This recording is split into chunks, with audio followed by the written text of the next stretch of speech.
Hello guys, kain tayo, simpleng pagkain. Meron tayong isda na kinamay ko na, tsak tsak tsak. Meron pa rin tayo ditong tinola. Tinola Bisaya to guys. Tinolang isda, sarap to guys. Sobrang sarap. Ano to, hamor na tinola. Meron din tayong daing na kinamay na rin para matikman. Tingnan mo natin tinola guys. Sobrang sarap nito, paborito ko sa lahat.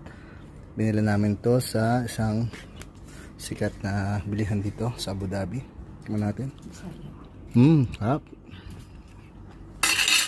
Tayo na, sabaw. Sabaw pinakamasarap dyan guys.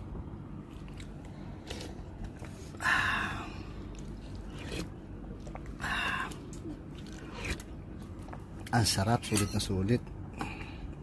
Tikman natin ang isda din. Kukurutin natin. Bagong prito yan guys. Sarap, malinamnam. Sulit guys.